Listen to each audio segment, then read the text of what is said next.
प्यारे बच्चों, सुप्रभात। आओ हिंदी व्याकरण सीखें कार्यक्रम में आप सबका हार्दिक स्वागत है। प्यारे बच्चों, मुझे आशा ही नहीं पूर्ण विश्वास है कि आप संगम टीवी हिंदी व्याकरण पर पढ़ाए जा रहे सभी पाठों को अच्छी प्रकार से सीख रहे होंगे, अभ्यास भी कर रहे होंगे। यदि आप इसी प्रकार संगम टीवी हिंदी व्याकरण के पाठों को नियमित रूप से सीखते रहे तो मुझे नहीं लगता कि आपको हिंदी भाषा और हिंदी व्याकरण सीखने में किसी प्रकार की कोई दिक्कत आने वाली है। प्यारे बच्चों, आज का हमारा पाठ है रै के विभिन्न रूप। प्यारे बच्चों, अक्सर आपको कभी कर्म तो कभी क्रम, कभी शर्म तो कभी श्रम, कभी तर्क तो कभी ट्रक, इस प्रकार से रै जो होती है उसके भिन्न भिन्न रूप देखने को मिलते हैं। हमें पता ही नहीं चलता। अक्सर बच्चे बड़ी बड़ी क्लासों में चले जाते हैं, बड़ी बड़ी परीक्षाएं पास कर जाते हैं और उनको यही पता नहीं होता कि ये जो रै है, जो मैं के ऊपर रै लगी है, वो इसके ऊपर क्यों लगी है, ये इसके कै के पैर में क्यों नहीं लगी, या जो रै इस कै के पैर में लगी है जिसको हम पदेन कहते हैं, ये इसके पैर में क्यों लगी है, ये इसके ऊपर क्यों लगी है। इसी प्रकार श्रम में लगी रै मैं के ऊपर क्यों लगी है और श्रम में सै के पैर में जो रै लगी है वो इसके पैर में ना लगकर मैं के ऊपर क्यों नहीं लगी।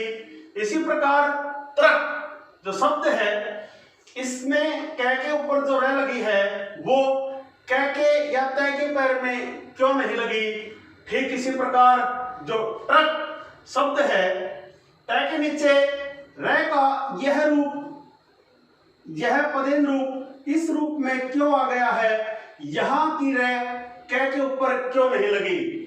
प्यारे बच्चों, अक्सर रै का यह रूप आम साधारण बच्चों को विचलित कर देता है, लेकिन आज मैं आपको इसका मूल रूप, आज मैं इसका सबसे सरल और सटीक तरीका बताने वाला हूं कि जो रै किसी भी वर्ण के ऊपर लगाई जाती है उसके ऊपर लगने का कारण क्या है। कोई रै किसी वर्ण के पैर में लगाई जाती है तो उसके पैर में लिखे जाने का कारण क्या है, और ट्रक या ड्रम आदि गोलाई वाले वर्णों में रै का यह रूप कैसे बन जाता है। आइए इसी भ्रांति को दूर करने के लिए रै के विभिन्न रूपों का प्रयोग करना सीखते हैं। प्यारे बच्चों, इसके लिए हमें एक तो वर्ण विन्यास आना चाहिए। वर्ण विन्यास आना आपको बहुत जरूरी है। यदि आपको वर्ण विन्यास करना आता है तो आप रै को वर्णों के सिर पर या वर्णों के पैर में लगाना अच्छी प्रकार से आ जाएगा। यदि मैं सीधी सादी भाषा में बात करूं तो जो रै बिना स्वर की होती है वो हमेशा अपने से अगले वर्ण के ऊपर लगाई जाती है, और जो रै स्वर सहित होती है और यदि उसके बाद स्वर रहित व्यंजन होता है वह हमेशा उसके पैर में लगती है, और टै, ठै, डै, ढै आदि जो वर्ण हैं इनके नीचे लगने वाली रै हमेशा गोलाई के नीचे लगने वाली जो रै होती है वो इस प्रकार का रूप धारण कर लेती है। आइए रै के विभिन्न रूपों के हम कुछ नियम हैं उनका अध्ययन करते हैं। जब स्वर रहित रै अर्थात स्वर के बिना जो रै होती है किसी व्यंजन से पहले आती है तो वह उस व्यंजन के शीर्ष पर लगाई जाती है। जब स्वर रहित, प्यारे बच्चों, इस रय को किसी वर्ण के ऊपर लगाने का नियम देखिए। जब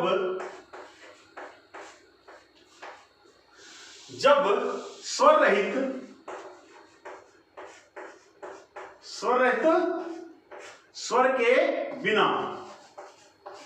स्वर के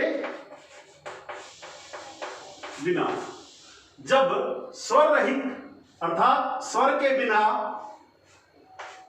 रय, स्वर के बिना हम रय को हलंत के साथ लिखते हैं, यह आपको पहले भी बताया जा चुका है।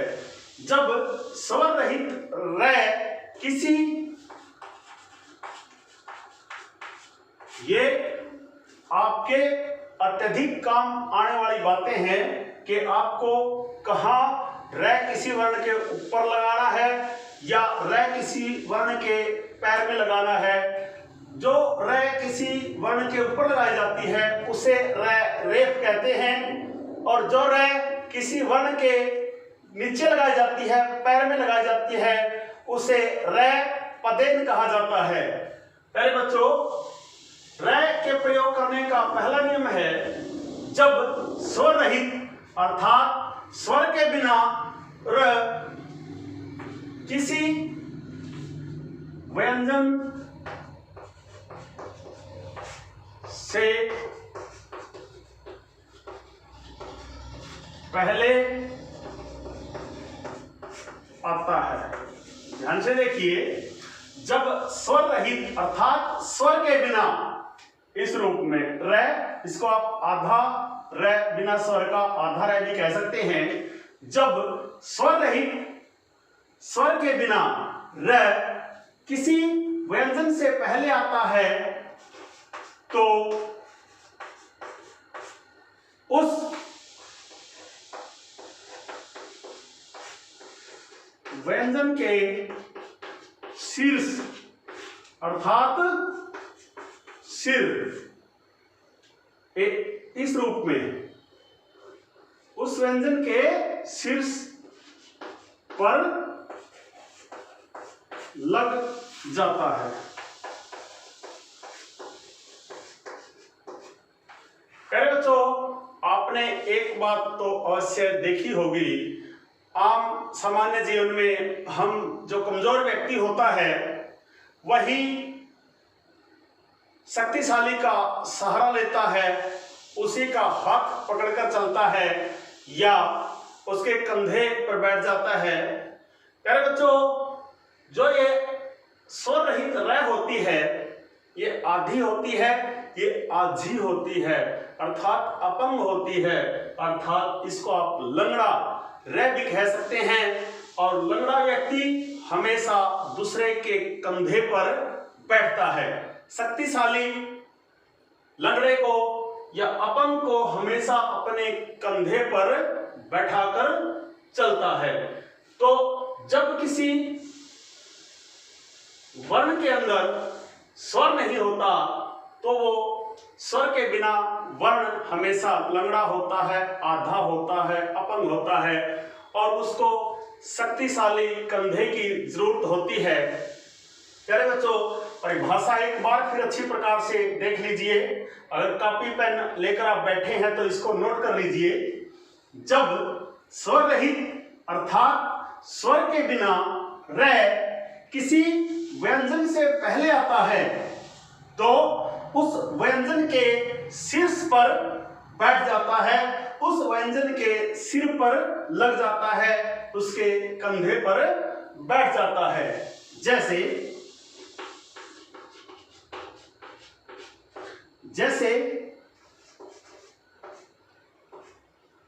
जैसे क जमा र जमा मैं। अरे बच्चों देखिए, यहां भी जो क है वो स्वर सहित है और ये मैं भी स्वर सहित है। आपका नियम कहता है यदि रय स्वर के बिना हो और किसी स्वर सहित व्यंजन से पहले हो तो वह रय उस व्यंजन के सिर पर बैठ जाती है, शीश पर बैठ जाती है, आप कह सकते हो कंधे का सहारा लेती है। कै मैं, ये दोनों, इस कै में भी ए मिला हुआ है और मैं में भी ए मिला हुआ है। दोनों पूर्ण व्यंजन है, लेकिन र स्वर रहित है, स्वर के बिना है, और ये स्वर के बिना होने के कारण अपने से अगले व्यंजन के शीर्ष पर इस प्रकार बैठ जाती है। प्यारे बच्चों, यूं ही नहीं किसी र को किसी व्यंजन के कंधे पर बिठाया जाता या किसी व्यंजन के पैर में लगा दिया जाता। इसके पीछे भी कारण होता है, वजह होती है कि जो र स्वर के बिना होती है वो हमेशा अपने से अगले वर्ण के कंधे पर बैठ जाती है। और देखिए, जैसे स जमा र जमा मैं, स और मैं दोनों ए स्वर सहित हैं और र स्वर के बिना है, इसलिए ये मैं के अपने से अगले मैं के कंधे पर बैठ जाती है। हमारी हिंदी भाषा का ऐसा नियम होता है। उसके बाद और देख लीजिए, अ जमा ध जमा र जमा मैं, ये भी पूरा है, ये भी पूरा है, ये भी पूरा है। र स्वर रहित है, र स्वर के बिना है, अर्थात र आधी है और आधा वर्ण इस प्रकार से अपने से अगले व्यंजन के या वर्ण के कंधे पर बैठ जाता है। अधर्म, यही कारण है कि यहाँ र को किसी भी व्यंजन के ऊपर शीर्ष पर सिर पर लगाया जाता है। प्यारे बच्चों, यह था र को किसी भी व्यंजन के शीर्ष पर अर्थात सिर पर लिखे जाने का कारण। आशा है आपको समझ में आया होगा। एक बार फिर इसकी परिभाषा मैं आपके लिए दोहरा देता हूं। जब स्वर रहित अर्थात स्वर के बिना र किसी व्यंजन से पहले आता है तो उस व्यंजन के शीर्ष अर्थात सिर पर लग जाता है। जैसे क जमा र जमा मैं, ये दोनों स्वर सहित हैं लेकिन र स्वर रहित है, इसलिए अपने से अगले अर्थात मैं के कंधे पर चली गई और इसका उच्चारण है कर्म। कर्म कर्म, र आधा है, क और मैं पूरे हैं। इसी प्रकार श्रम, श्रम स जमा र जमा मैं, श्रम अ जमा ध जमा र जमा मैं। अधर्म, यहां भी र ऊपर चली गई। आशा है आपको र किसी भी व्यंजन के शीर्ष पर लिखे जाने का कारण समझ में आया होगा। प्यारे बच्चों, अब हम देखेंगे कि र को किसी व्यंजन के पैर में क्यों लगा दिया जाता है और उस पैर में लगने का कारण क्या है। जब र अर्थात स्वर सहित, इसका दूसरा नियम देखिए,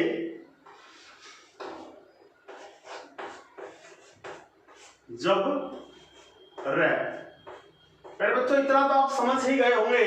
जब मैंने इसके नीचे हलंत नहीं लगाया, इसका मतलब क्या है, ये स्वर सहित है, इसमें अ स्वर मिला हुआ है। ये बातें हमने पहले के पाठों में अच्छी प्रकार से सीख ली हैं। जब र स्वर रहित व्यंजन, जब र स्वर रहित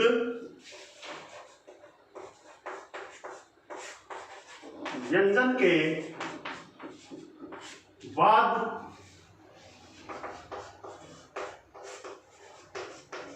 देखिए जब र स्वर रहित अर्थात जिस व्यंजन में स्वर नहीं है, स्वर नहीं मिला हुआ है, जब र स्वर रहित व्यंजन के बाद आता है तो वह उस व्यंजन के, वह यानी कि र, जब र स्वर रहित व्यंजन के बाद आता है तो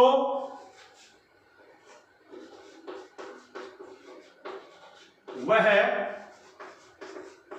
उस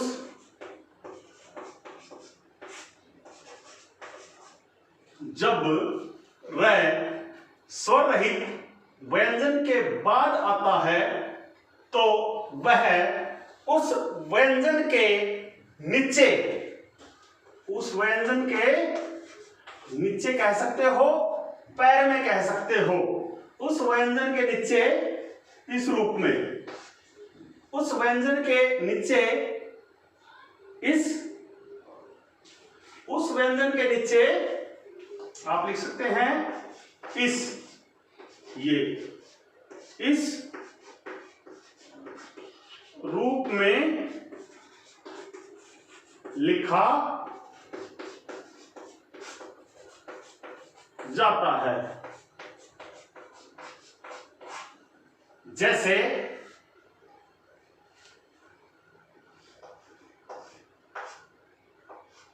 प जमा र जमा णा जमा मैं। पहले बच्चों अब देखिए आपका र के प्रयोग करने का दूसरा नियम क्या कहता है।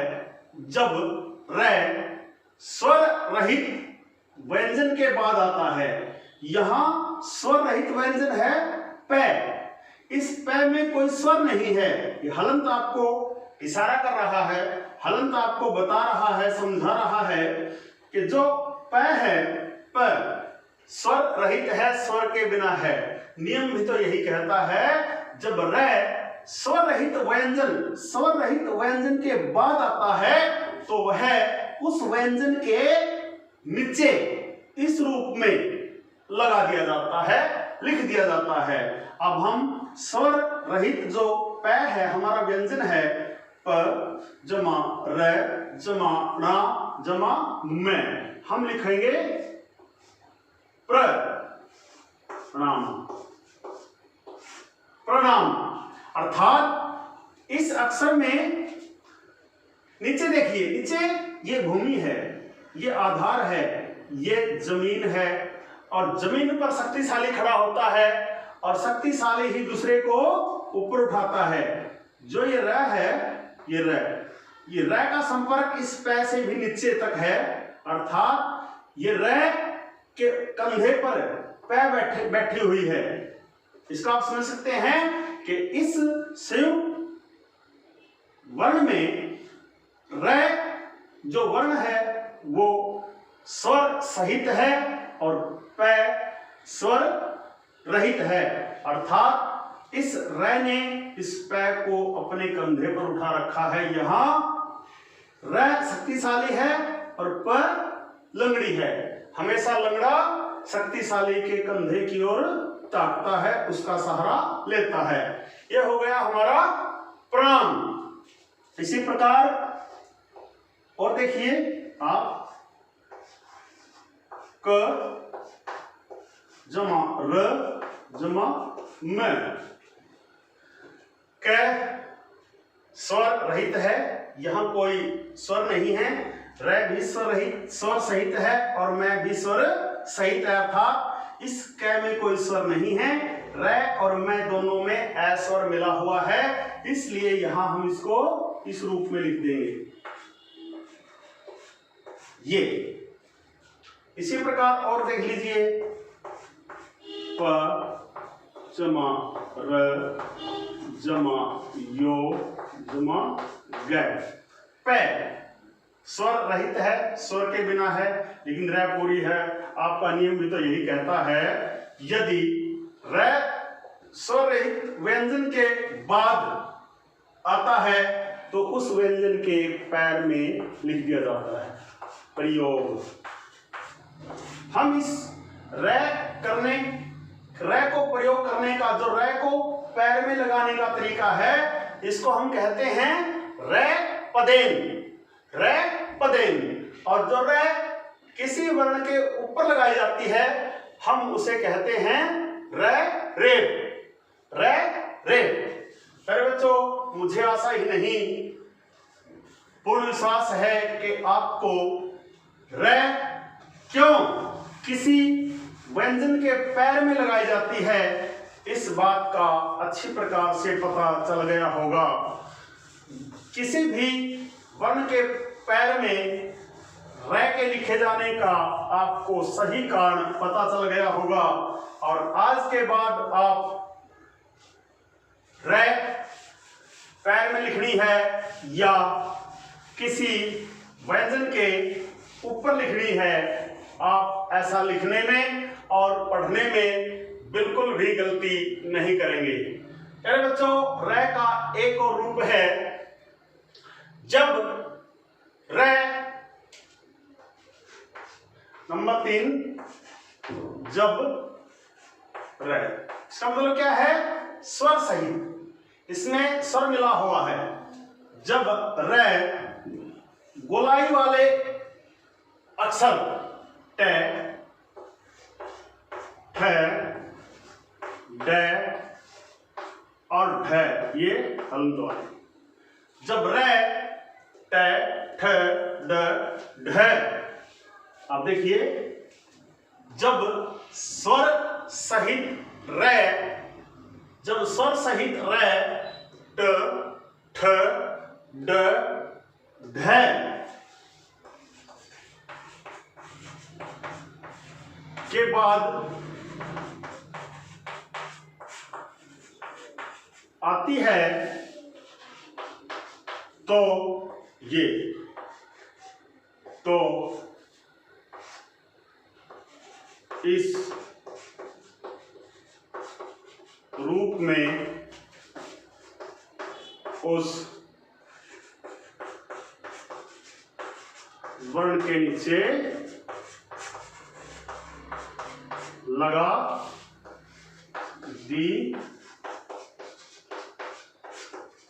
जाती है। जैसे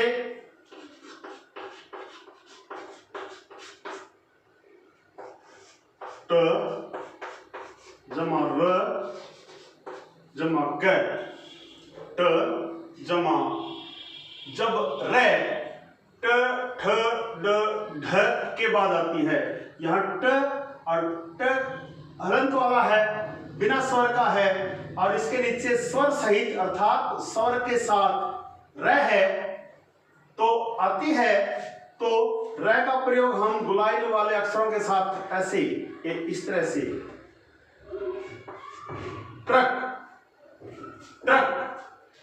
इसी प्रकार इस ड के साथ देखिए, ड जमा र जमा म, यह हो गया ड्रम।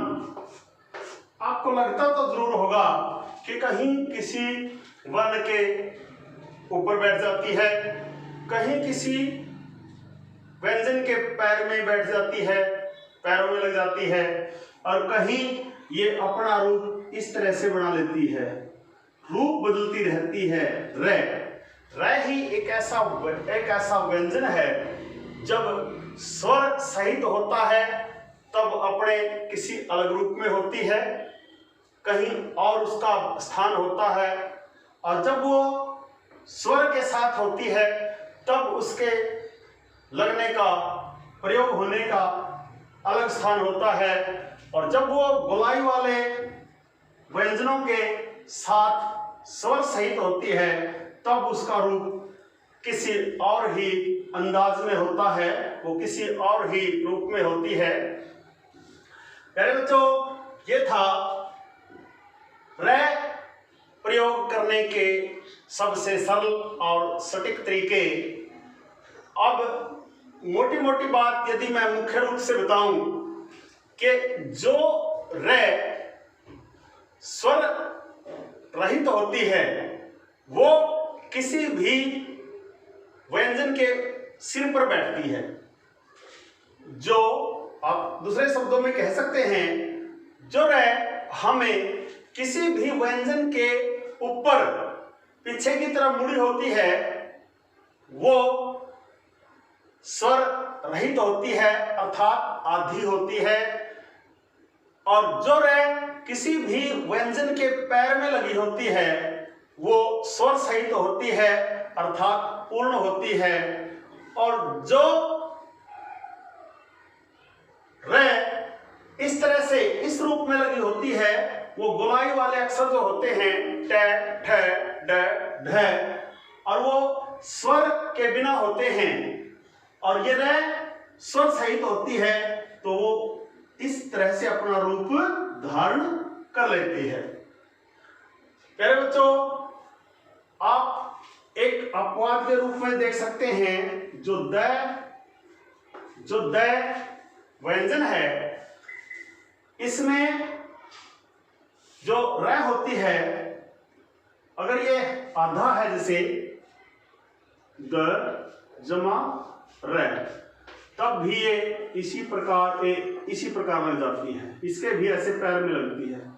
जैसे एक मैं शब्द लिखूं द जमा री जमा द जमा र, देखिए दरिद्र, हृदय है के पैर में ऐसे लगाई जाती है, बिल्कुल वही, लेकिन लिखने का तरीका यहाँ इस तरह से। हृदय यहाँ भी इसी तरह से निकलती है, लेकिन नीचे से निकलती है, अंदर से निकलती है, यहाँ नहीं लगती, अंदर लगती है।